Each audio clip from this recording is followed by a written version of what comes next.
આંતરરાષ્ટ્રીય પતંગ મહોત્સવ 2024નો કચ્છ જિલ્લાના ધોરડો સફેદ રણ ખાતે ઉત્સવભેર પ્રારંભ થયો હતો. આ પ્રસંગે કલેક્ટર શ્રી અમિત અરોરા સહિતના અધિકારીશ્રીઓએ 12 આંતરરાષ્ટ્રીય કાઇટિસ્ટ સહિત વિવિધ દેશોમાંથી આવેલા કાઇટિસ્ટોને મોમેન્ટો આપીને તેમનો ઉત્સાહ વધારીને આવકાર આપ્યો હતો. આ કાર્યક્રમનું આયોજન ગુજરાત પ્રવાસન નિગમ લિમિટેડ અને જિલ્લા વહીવટીતંત્ર કચ્છ દ્વારા કરવામાં આવ્યું હતું. આ પ્રસંગે જિલ્લા કલેક્ટરશ્રીએ વિવિધ દેશ સહિત ભારતીય પતંગબાજોનું સ્વાગત કરતા જણાવ્યું હતું કે ઉત્તરાયણ એ દેશ અને ગુજરાત રાજ્ય માટે મહત્વનો પવિત્ર તહેવાર છે. આ તહેવારને સમગ્ર ભારતમાં જુદા જુદા નામથી ઉજવવામાં આવે છે, પરંતુ તે આખા દેશને એક તાતણે જોડે છે.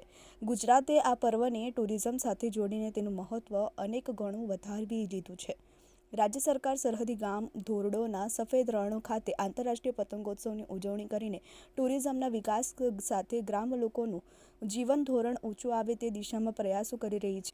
કચ્છના પ્રવાસન સ્થળોનો વધુ વિકાસ થાય તે માટે જિલ્લા વહીવટીતંત્ર કટિબદ્ધ હોવાનું શ્રી અરોરાએ જણાવ્યું હતું. ધોરડો આંતરરાષ્ટ્રીય પતંગોત્સવ દરમિયાન Oman, Poland, Belgium, France, French Polynesia, Portugal, Romania, Tunisia, Singapore, South Africa, Ukraine, Vietnam તેમજ રાજસ્થાન, અમદાવાદ તેમજ કચ્છ જિલ્લાના કાઇટિસ્ટોએ અવનવી ડિઝાઇન પતંગો સાથે સફેદ રણના આકાશમાં અનેરું આકર્ષણ જમાવ્યું હતું.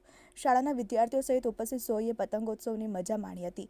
કચ્છી સંસ્કૃતિને ઉજાગર કરતી ડાન્સ કૃતિને વિદેશ કાઇટિસ્ટ સહિત મહાનુભાવોએ બિરદાવી હતી.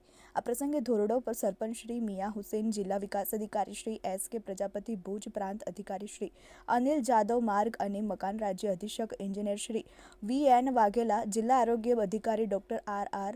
ફૂલમાલી, ભુજ ગ્રામ્ય મામલતદાર Shri B.N. Shah, BSF deputy commandant Shri Meena, પ્રાંત યુવા વિકાસ અધિકારી શ્રી દેવાંશી ગઢવી સહિત સંબંધિત વિભાગના અધિકારીઓ, કર્મચારીશ્રીઓ તેમજ શાળાના વિદ્યાર્થીઓ મોટી સંખ્યામાં ઉપસ્થિત રહ્યા હતા.